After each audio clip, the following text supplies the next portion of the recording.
गुड़िया के पिता शहर के जाने माने बिल्डर और काफी पैसे वाले थे। गांव से निकले गुड़िया के पिता ने खूब मेहनत से पैसा कमाया था। उनके 2 बेटे और 2 बेटी थी। बड़ी की शादी उन्होंने खूब बड़े परिवार में की थी। देखना गुड़िया की माँ, गुड़िया की शादी मैं ऐसे घर में करूंगा कि लोग कहेंगे वाह वाह, तिवारी जी ने तो अपनी बेटी के लिए महलों का राजकुमार ढूंढा। हाँ, तो हमारी गुड़िया दिखने में भी है बिल्कुल गुड़िया सी। तभी गुड़िया की भाभी वहाँ आ जाती है। बस दिखने में ही गुड़िया जैसी है, लेकिन जबान तो पूरी 100 गज की बूढ़ी अम्मा जैसी है। अरे फिर बोली तू, गरीब घर की लड़की अमीर घर का लड़का पटा लिया, वरना तो हम अपने बेटे के लिए भी अंबानी से कम की बहू ना लाते। अरे बस करो, ऐसे बात नहीं करते बहू से। वैसे बहू बोल तो ठीक ही रही है, तुम्हारी गुड़िया को बोलने की तमीज ही नहीं है। भाभी का दर्जा बड़ा होता है, लेकिन वो बात ऐसा करती है कि जैसे। बस पापा बस, पता नहीं भाभी ने आपको क्या गुट्टी पिला रखी है। गुट्टी कैसे, मैं जो देखता हूँ वही तो बोलता हूँ। कल तुम्हें देखने लड़के वाले आ रहे हैं, तो अच्छे से तैयार हो जाना। एमपी के बड़े लोग हैं, ऐश करोगी अगर लड़के ने पसंद कर लिया तो। और हम लोग चैन की सांस लेंगे। ये घर मेरा भी है, अंदर जाकर काम करो। मुझे अपने मम्मी पापा से जरूरी बात करनी है जो मैं आपके सामने नहीं करना चाहती। भाभी पैर पटकती अंदर चली जाती है, लेकिन उसके कान गुड़िया के पास ही होते हैं। देखिए पापा, शादी तो हम नवीन से ही करेंगे, क्या है ना कि वो पसंद है हमें। अब ये नया किरदार कहाँ से आ गया? क्यों गुड़िया के माँ, नजर नहीं रखी जाती क्या बेटी पर? अरे माँ है हम, कैमरा नहीं जो 24 घंटे रिकॉर्डिंग मोड में ऑन रहेंगे। और हाँ, ये नवीन कौन है, कितने करोड़ का टर्नओवर है? देखो अम्मा, साफ साफ बता रहे हैं, वो क्या है ना, हमको पता नहीं है कि क्या है कैसा है। कल बुला देते हैं, खुद ही बात कर लेना। अगले दिन नवीन पीली पैंट और लाल शर्ट में चिपके बाल बनाकर गुड़िया के घर आता है। वाह भाई वाह, अरे ये सोफे का कितना बड़ा गुदगुदा है, धस ही गए हम तो पूरा अंदर। तभी वहाँ नौकर पानी लेकर आता है। सर, आप चाय लेंगे या कॉफी? अरे होने वाले दामाद हैं हम, समझे? चाय कॉफी नहीं, सीधा खाना पूछो। वैसे एक काम करो, वो काजू होता है ना, उसको जरा देसी घी में अच्छे से तल कर ला दो, ठीक है? हाँ, और हाँ, बादाम को पीस कर दूध में उबाल कर वो भी ले आओ साथ में, ठीक है? जी बोलिए, तो साथ में सोने का बिस्कुट भी ले आओ। नवीन समझ जाता है कि नौकर उसकी फिरकी ले रहा है। अरे हट, चल जा अंदर, और जो बोला है वो पहले लेकर आ। नौकर के जाने के बाद नवीन पूरे घर को ध्यान से देखता है। सोने का बिस्किट भी हम लेंगे, लेकिन वो भी सोने की ईंट के साथ। तभी गुड़िया के पापा आ जाते हैं। तो तुम हो नवीन, क्या करते हो वैसे? एक काम का तो ऐसा है ना ससुर जी, जैसे ही शादी होगी आप जो 8-10 लाख हम पर न्योछावर करेंगे ना, हम उसी से कोई बिजनेस भी खोल लेंगे। गुड़िया को बिठाएंगे काउंटर पर और हम देखेंगे मार्केट सन्नत से, क्या समझे? बड़ा लोकल हो तुम, ये बोली कैसी बोल रहे हो? अरे पापा कुछ नहीं, मजाक कर रहा है। ये इंग्लिश इतनी अच्छी बोलता है कि समझो अंग्रेज भी शर्मा जाए। आपका टेस्ट ले रहा है पापा? ना ना, मैं फेल भी हो जाऊं इस टेस्ट में तो कोई प्रॉब्लम नहीं है, लेकिन इस लड़के से तेरी शादी कतई नहीं होने दूंगा।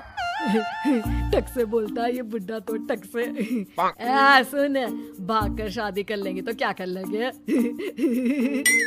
अच्छा रुको ना, मैं जल्दी से 2 कपड़े बांध कर ले आती हूँ। हाँ, और वो माँ के गहने भी। कौन से वाले, हीरे वाले या सोने वाले? मिक्स कर देना, देख लेंगे। और हाँ, नीचे खड़े हैं हम फटफटिया लेकर, स्टार्ट कर रहे हैं, जल्दी से आ जाओ, ठीक है? ओके, अभी आते हैं हम। बस बस, बहुत नाटक हो गया तुम दोनों का। तो रिश्ता पक्का समझे ना? हाँ हाँ, बस भागना मत, नाक कट जाएगी मेरी। तभी वहाँ भाभी आ जाती है, हाथ में मिठाई की थाली लेकर। लीजिए, मुंह मीठा कर लीजिए। इतनी सुंदर नाकरानी रखी है। ये नाकरानी नहीं, भाभी है मेरी। वो पर्दा दिख रहा है ना, उसी के पीछे रहती है ज्यादातर, बाकी उनका रूम तो ऊपर के फ्लोर पर है। पर्दे के पीछे क्यों? अरे वहाँ से इनका अपना ब्रॉडकास्ट चैनल चलता है ना, कौन आया कौन गया, किसने क्या बात की, इसकी सारी रिपोर्टिंग पूरे दिन करके रात में ये हमारे घर का बुलेटिन टेलीकास्ट करती है। तुम्हारा हो गया क्या? तो ये लो मिठाई खा लो। खैर, गुड़िया की शादी हो जाती है नवीन से। शादी के बाद गुड़िया नवीन के घर आती है। अरे यार, कहाँ ले आए? अपने घर कब ले चलोगे? अरे यही तो घर है हमारा किराए का, और कहाँ ले जाएंगे तुमको? ना ना ना ना, इस छोटी सी घर में मैं नहीं रह पाऊंगी। मुझे तो बड़े मकान की आदत है। सही आदत है बिटिया। अरे हम तो बोल रहे हैं आदत के साथ कोई कॉम्प्रोमाइज नहीं करना चाहिए। जाओ, कल जाओ अपने पिताजी के पास और उन्हें अपनी समस्या बताओ। अरे तिवारी बिल्डर का तो नाम चलता है, दुनिया को घर दिलाते हैं, अपनी बेटी को कैसे छोड़ देंगे इस छोटे से घर में? होता भी वही है। गुड़िया के पापा उसे एक मकान ले देते हैं। देखिए पापा जी, आपने गुड़िया दीदी को शादी में लाखों दे दिए, मैंने कुछ नहीं कहा। आपकी बेटी है, लेकिन ये तो रुकने का नाम ही नहीं ले रही है। अब घर भी ले लिया। अरे कितना देना है, कब तक देना है? तेरे पेट में क्यों दर्द हो रहा है? मेरी बेटी है, जितना चाहेगी, जितना मांगेगी उतना दूंगी। उधर गुड़िया के ससुराल में, मैं आज नाश्ते में कुछ हेल्दी लूंगी, मेरे लिए कोई कुक है क्या? जो है मैं ही हूँ, बताओ क्या खाना है? सारा दिन तो मैं घर पर ही रहता हूँ। क्यों, काम पर नहीं जाओगी क्या? अरे काम किसके पास है, मेरे पास तो कोई काम ही नहीं है। अरे कैसी बात कर रहा है बेटा? तिवारी जी की बेटी से शादी की है, कोई मजाक थोड़ी ना है। बस फिर क्या था, गुड़िया फिर पहुंच जाती है पिता के पास और नवीन को काम पर लगाने को कहती है। नहीं नहीं, अपने बिजनेस में जवाई को घुसाने की कोई जरूरत नहीं है पापा जी। बात तो ठीक बोल रही है तेरी भाभी। इस बार उसे बोल दे कि मैं कोई मदद नहीं कर पाऊंगा। गुड़िया वापस ससुराल आकर नवीन को पिता की बात बताती है। ठीक है, फिर तेरा भी क्या काम है? निकल यहाँ से। जब तुम्हारे पिता दामाद को नौकरी नहीं दे सकते तो क्या कर सकते हैं? हाँ? वो गुड़िया का सामान देकर उसे बाहर करने ही वाला होता है कि सामने गुड़िया के पिता आ जाते हैं। वो सामान लेकर क्यों जाएगी? मकान मैंने भले ही दिया है, लेकिन मकान का नाम मेरी बेटी का है, तुम्हारा नहीं। तो सामान के साथ अपनी बूढ़ी माँ को उठाओ और निकलो यहाँ से।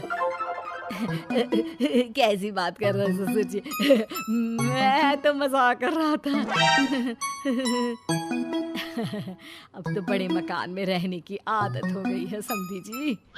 देखिए, अभी तो मैं जा रहा हूँ, लेकिन शादी में जो कैश दिया था उसका सारा हिसाब लेकर कल दफ्तर में आ जाना। और हाँ, मेरी बेटी को जरा सी प्रॉब्लम हुई तो कहते हैं ना, घी सीधी उंगली से ना निकले तो उंगली टेढ़ी कर लेनी चाहिए।